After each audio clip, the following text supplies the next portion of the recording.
आप क्या समझते हैं कि ये ईरान का मामला इस दौरान हल होगा?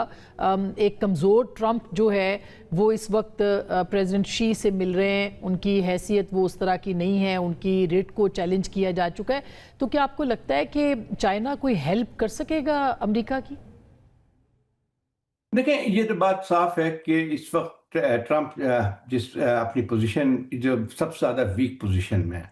हाँ। और एक इस लिहाज से अगर देखा जाए तो उनकी जो एक लिहाज से बार्गेनिंग की ताकत है वो इतनी नहीं होगी। लेकिन दो तीन चीज़ें इसमें बहुत अहम है समझने की। यकीनी तौर पे जो है बैन-अक़वामी उमूर ज़रूर आएंगे, इसमें बहस तलब होंगे। ईरान का मसला यकीनी तौर पे आएगा, ताइवान का मसला भी आएगा। हम्म। लेकिन जो बुनियादी तौर पे इसमें चीज़ें डिस्कस होने जा रही हैं वो हम्म। होगी ज़्यादातर ट्रेड और इन्वेस्टमेंट पे। क्योंकि अगर आप ज़रा ट्रंप के साथ जो डेलीगेशन गया है उसको ज़रा देख लें, हम्म। उसमें तकरीबन 80% जो है तादाद जो है उन लोगों की है जो कि वहाँ पे अमेरिका की सबसे बड़ी टेक कंपनीज के हेड है, वो उनके साथ गए हुए हैं। हम्म। तो इसका मतलब ये हुआ कि चाइना के साथ एक जो नंबर वन जो इशू है और जो कि मेरे ख्याल चला आ रहा था, टैरिफ का मसला था। लेकिन उसके साथ साथ जो है वो अमेरिका इस बात की कोशिश करेगा कि चाइना भी अपनी मार्केट अमेरिकन गुड्स के लिए खोले। तो ये एक तो बुनियाद यही होगी ट्रेड पे और बिजनेस पे। और हम्म। मेरा ख्याल ये है कि पिछले 1 साल से 1.5 साल से जो ट्रंप की पॉलिसी रही है हम्म। उसमें जो है वो आप देखें कभी ये एक कदम आगे बढ़ते हैं, एक कदम पीछे हटते हैं। क्योंकि हम्म। उसकी वजह ये है कि चाइना के पास भी वो एक लिहाज से जो एक बार्गेनिंग पोजीशन जो है चाइना की बहुत मजबूत है। वो उस हम्म। तरह की नहीं है जैसे जिस तरह की दुनिया के और ममालिक के साथ ट्रंप करते रहे हैं, यानी टैरिफ हम्म। बढ़ा देते हैं। तो दूसरे जैसे यूरोपियन यूनियन के साथ हुआ और इसी तरह से दूसरे मुल्कों के साथ हुआ। लेकिन चाइना के साथ जब भी उन्होंने कोशिश की तो हम्म। चाइना ने रिटेलिएट किया। तो अब यह है कि ये तो कहा जा सकता है कि इस वक्त चाइना जो है एक पोजीशन ऑफ स्ट्रेंथ से बात करेगा।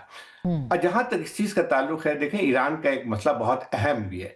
सिर्फ ये नहीं है कि जंग का मसला है कि उसकी वजह से पूरी जो वर्ल्ड इकोनॉमी जो है वो डिस्टर्ब हुई है। और यकीनी तौर पे चाइना में भी उसका असर पड़ेगा। क्योंकि चाइना जो है वो अपने ऑयल जो जितनी भी इंपोर्ट है वो इस हम्म। सारे इसी इलाके से गुजर के आती है। 80% जो है वो ईरान के साथ, ईरान की जो ऑयल एक्सपोर्ट है वो चाइना को जाती है। तो बिल्कुल। ये एक लिहाज से न सिर्फ सिक्योरिटी के मसाइल हैं बल्कि हम्म। ये एक लिहाज से बिजनेस के और इसके भी मसाइल हैं। तो मेरा हम्म। ख्याल ये है कि ये ज़रूर है कि ट्रंप कोशिश ये करेंगे कि चाइना को भी किसी तरह से इसमें इन्वॉल्व करें, ख़ासतौर पे ईरान के मसाइल पे। और हम्म। मेरा ख्याल है कि चाइना ने अपनी पोजीशन बहुत ही वाज़ेह कर दी है। हम्म। 4 जो नुकात उसने चाइना ने इस जी, बातचीत से पहले दिए मैं उसी कि तरफ आ रही हूँ। रिस्पेक्ट जी। ऑफ सॉवरेनिटी जी। और इसी तरह से 3 है जो है वो उसके उसूल होंगे। और मेरा ख्याल ये है कि देखना यही है कि ट्रंप जो है जिनका पूरा माइंडसेट बिज़नेस का है, हम्म। तो वो कितनी हद तक कामयाब होते हैं। लेकिन लगता जी, यही है कि इसमें कुछ बात आगे बढ़ेगी। बिल्कुल। अच्छा खालिद साहब, आप क्या कहेंगे, क्योंकि इस वक्त जो अमरीकी कांग्रेस है उसके अंदर ये बहस हो रही है। एक तरफ 29 अरब डॉलर के नुकसान की बात हुई है, पेंटागन से बड़े सख्त सवालात किए गए हैं। फिर उसके बाद 39 जहाज़ एक, 10 जहाज़ एक, 49, और उसमें सारे ही अहम जहाज़ हैं इंक्लूडिंग F-35 जो कि ईरान ने गिराया। तो किस पोजीशन के साथ प्रेसिडेंट ट्रंप वहाँ पे जाएंगे? और ये जो रिपोर्ट है दी वॉर जोन की आपकी नज़र से गुजरी होगी, जिसको रेफरेंस बनाया जा रहा है इस पूरी डिस्कशन के अंदर, अमेरिका का इतना नुकसान हो गया तो क्या वाकई हम कह सकते हैं कि अब कमज़ोर ट्रंप साहब जो हैं वो बातचीत करेंगे? जी, बहुत शुक्रिया आसमा शराजी साहब, आपने इनवाइट किया। बिल्कुल ठीक कहा आपने। अमेरिका के ऑलमोस्ट जो 6000 प्लस जो फाइटर बॉम्बर जहाज हैं, देखा जाए नंबर वाइज तो 34-35 या इवन 40 जहाज भी बहुत ही फ्रैक्शन बनते हैं। लेकिन जो डैमेज हुआ है वो अमेरिका की मिथ को हुआ है, इनविंसिबिलिटी को हुआ है। उनको बारे में कहा जाता है हम इनवनरेबल है, हमें तो कोई शिकस्त भी नहीं दे सकता, हमें टच भी नहीं कर सकता। तो वो जो जोन था अमेरिका का, उसको हिट मिली है ये इससे। वेपन वाइज और या जहाजों वाइज अमेरिका के लिए कवर करना वो जरूरी नहीं है। दूसरी बात खास तौर पर जिसका जिक्र आपने भी किया, F-35 जहाज 5th जनरेशन है, मोस्ट मॉडर्न था, दुनिया में कभी हिट नहीं हुआ। जब ये निशाना बना था, और आपको याद होगा कि मीडिया ने रिपोर्ट किया था और अमेरिका मीडिया ने कहा था कि वो बखरियत लैंड कर गया है, तो मैंने कहा था ये मेरे लिए as a student of air power ये इंपॉर्टेंट नहीं है कि वो लैंड कर गया है कि नहीं। मेरे लिए सबसे खतरनाक अलार्मिंग सिचुएशन ये है कि वो हिट हुआ है। वो तो किस्मत उस जहाज की हो सकती है कि वेपन ऐसी जगह लगा हो, ऐसी लोकेशन पर हो, इस इंटेंसिटी से लगा हो, तो वो या पायलट की स्किल पर डिपेंडेंट है कि वो डैमेज हो गया फिर भी लैंड करा पाया हो। ये जो अमेरिका की डोमिनेंस थी एयर पावर, देखिए दो तरह से टूटी है। यूनाइटेड स्टेट्स नेवी और यूनाइटेड स्टेट्स एयरफोर्स, मेनली तो ये दो फोर्सेस इस जंग के अंदर थी। यूएस नेवी के बारे में कहा जाता था कि दुनिया की बड़ी सबसे बड़ी है, और आज भी है, मैं भी मानता हूं। लेकिन मैं अक्सर कहता हूं कि वो ब्लू वाटर नेवी थी। ब्लू वाटर नेवी है, ब्लू वाटर नेवी का मतलब ये है कि वो कोस्टल एरियाज के पास आकर लड़ने की कभी उसकी ट्रैक रिकॉर्ड नहीं है। वो सैकड़ों मील दूर ब्लू वाटर के अंदर खड़ी रहती है, वहां से एक डोमिनेंस क्रिएट करती है, स्टैंड ऑफ वेपन्स मारती है, अपने लिए एक एनवायरनमेंट क्रिएट करती है, और उसके बाद रिजीम चेंज कह लें या जिस तरह सद्दाम हुसैन का हुआ था, फिर उसके बाद फुट ऑन ग्राउंड अगर नीड बे तो वो होता है। तो ये जो ब्राउन वाटर या कोस्टल वाटर नेवी इसलिए नहीं है कि वो बंद गली आ गई स्ट्रेट ऑफ हॉर्मुज, उसके लिए आउट ऑफ सिलेबस हो गया ये सवाल। मैं ऑन द लाइटर नोट कह रहा हूं, उन्होंने ये विजुलाइज नहीं किया था कि 25-30 किलोमीटर का एरिया हमें खोलने पे लगा दिया जाएगा। जब वो करीब आते हैं तो ऑब्वियसली वो डिस्ट्रक्शन होती है, करीब नहीं आते हैं तो उनकी एम्प्लॉयमेंट नहीं होती है। दूसरी उनकी एयर पावर थी। एयर पावर रिसेंट हिस्ट्री में अमेरिका की आप कई डिकेड्स तक उठा के देख लिया, अमेरिका का कोई नुकसान नहीं हुआ। वियतनाम वॉर में हुआ था, लेकिन वो तो बहुत पुरानी बात, 1954 से 1975 तक वो जंग लड़ी गई थी, और उसको तो ऑलमोस्ट निस्फ सदी ज्यादा हो गया टाइम।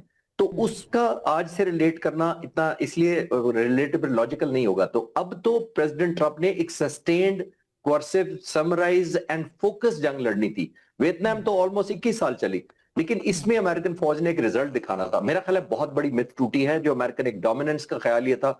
और ऑन टॉप ऑफ दैट आखिरी जुमला इसके ऊपर ये है कि ईरान के खिलाफ हुई है, ये कोई रशिया या चाइना के खिलाफ नहीं हुई है कि आप कहें कि वो भी टेक्नोलॉजी में टॉप पर थे और ऑब्वियसली डिस्ट्रक्शन होनी थी। ईरान जैसे मुल्क जिसके पास ये डिफेंस ना होने के बाद, जिसको कहा जाता है कि एयरफोर्स नेवी तो उनकी छोड़ी नहीं है हमने किसी काबिल, उसने आपको टारगेट कर दिया। तो आई थिंक ये बहुत ज्यादा डायनामिक्स चेंज हुए हैं। अमेरिकन प्रेसिडेंट गए हैं पोजीशन ऑफ स्ट्रेंथ की वजह से नहीं गए, वो पोजीशन ऑफ कॉम्प्रोमाइज कह लें या न्यू फाउंड रियलिज्म की तरफ गए हैं, और उन्होंने पूरी कोशिश की जाने से पहले कोई एग्रीमेंट हो जाए, इसलिए कि वो ईरान पर डिपेंडेंसी नहीं चाहते थे। और वो अगर आप सवाल करेंगे तो उसके बाद बात हो सकती है कि चाइना से क्या वो कंट्रीब्यूट करेंगे, और ऑनरेबल जॉर्ज साहब और जाहिद साहब ने भी यही बातें कही है। तो आई थिंक वो जो डोमिनेंस थी अमेरिकन प्रेसिडेंट की और हुकूमत की, जाहिर है वो नहीं रही, जिससे वो पहली दफा एक position of weakness, relative weakness, मैं कमजोरी तो नहीं कहूंगा, रिलेटिव वीकनेस जो उनकी स्ट्रेंथ थी वो उसके साथ गए।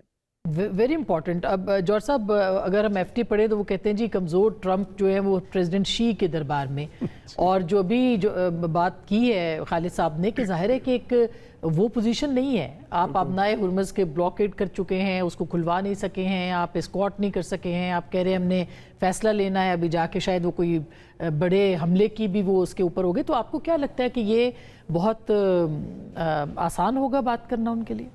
नहीं, आसान तो नहीं होगा, बल्कि देखें होगा क्या। प्रेसिडेंट ट्रंप जो है बिल्कुल कहेंगे चाइना से मुआवनत के लिए, और ये थी ऐसी चीज़ जो कि वो नहीं चाहते थे, लेकिन अब उनको करना पड़ेगा। अब उसमें चाइना का हमेशा उनका जो अंदाज़ है, जो उनकी फॉरेन पॉलिसी का एक अंदाज़ है, वो ये है कि एक तो वो कभी बड़ी बड़ी बातें नहीं करते, दूसरा वो फॉरेन पॉलिसी कंडक्ट जो है ना पब्लिक के व्यू में नहीं करते, वो मीडिया के थ्रू कंडक्ट नहीं करते। और एक और अहम नुकता है कि जब तक कोई चीज़ हो ना जाए वो उस पर पब्लिकली बात ही नहीं करते। हाँ। ये उनका बहुत ही अहम एक असूल है। जिस तरह जब मिसाल के तौर पे सऊदी की और ईरान की जब मुफाहमत उन्होंने कराई थी, दुनिया को उस वक्त पता चला जब वो एक मुकम्मल उस पर नतीजे पे पहुंच गए थे। तो होगा ये, जब ये मुआवनत के लिए कहेंगे तो नेचुरली फिर चाइना को लेवरेज मिलेगी कि बाकी चीज़ों पर वो अमेरिका से लचक मांगेंगे। देखिए 2-3 चीज़ें ऐसी हैं। एक तो जिस तरह बिल्कुल ये सही कहा चिश्ती साहब ने भी और जाहिद साहब ने भी, देखिए जो इतना बड़ा डेलीगेशन है, वैसे ये होता है अक्सर कि जब आप इस तरह की विजिट्स पे जाते हैं ना, इवन पाकिस्तान में भी जब प्राइम मिनिस्टर जाते हैं कई जगह पे या प्रेसिडेंट, तो आपका जो ऑफिशियल डेलीगेशन है वो 15-20 लोगों का ही होता है, और फिर साथ एक बिजनेस डेलीगेशन, जो जितना बड़ा मुल्क है उतना बड़ा होता है। अब तुर्की के सदर हैं, कई बार 200, 300 लोगों का ले जाते हैं ना। इसी तरह उज़्बेकिस्तान और अभी कजाकिस्तान से भी हमने देखा इस तरह हुआ। तो लेकिन उससे आपको एम्फेसिस पता चलता है, इसमें कोई शक नहीं है। अमेरिका क्या चाहता है उनसे? अमेरिका चाहता है मोर इन्वेस्टमेंट फ्रॉम चाइना, वो बैलेंस ट्रेड चाहते हैं, वो चाहते हैं हमारी चीज़ें भी खरीदें, बिल्कुल सही है, उस पर जोर देंगे। चाइना उसका यूज़ करेगा एज ए लेवरेज, कंसेशंस लेने के लिए, टैरिफ्स में कंसेशन लेने के लिए, साउथ चाइना सी के मामलात पे, ताइवान पे जो उनकी पॉलिसी है उसके ऊपर। सॉरी जॉर्ज साहब, मैं आपकी बात को इंटरप्ट कर रही हूँ, मगर इस दौरान जो चाइना के वजीर खारजा की पाकिस्तान के वजीर खारजा से बात हुई है, और उसमें उन्होंने कहा है कि सालसी के तौर पर कोशिशें तेज़ करें। और ये एन इस विजिट से पहले इसका क्या मतलब बिल्कुल ये अहम है। और देखिए मैंने तो मेरे ख्याल कुछ हफ्ते पहले ये कहा था, एटलीस्ट 3-4 हफ्ते पहले ये कहा था कि आने वाले दिनों में चीन का रोल अहम होता जाएगा। और मैंने ये भी कहा था कि पाकिस्तान को ताईद हासिल है चीन की और वो बहुत अहम है, क्योंकि देखिए चीन वो मुल्क है जिसको दुनिया में ईरान पे सबसे ज़्यादा लेवरेज है। वो सिर्फ इस वजह से नहीं कि वो उनका 80-90% तेल खरीदता है, सिर्फ इस वजह से नहीं कि वो $450 बिलियन का एक मंसूबा है उनके दरमियान जो आने वाले सालों के लिए, सिर्फ इसलिए नहीं, वजह भी ये भी नहीं है सिर्फ कि वो स्ट्रेटेजिक पार्टनर्स हैं। वजह सबसे बड़ी ये है कि जो उनकी डिफेंस इंडस्ट्री है पूरी ईरान की, वो चाइना की मावनत से खड़ी है। अभी तो देखें ये चीज़ें भी आ गई, अभी अमेरिका ने सैंक्शन किए 3-4 कंपनीज, उन्होंने कहा कि ये कंपनीज उनको कोऑर्डिनेट्स फराहम कर रही थी वो जो टारगेटिंग वो कर रहे थे ना, और वो प्रिसिशन जो उनको नजर आ रही थी जो पिछली जंग में नहीं थी बाय द वे, सब ये कह रहे थे कि रशिया कर रहा, रशिया भी कर रहा होगा, बट अभी चाइना की कंपनीज उन्होंने सैंक्शन की।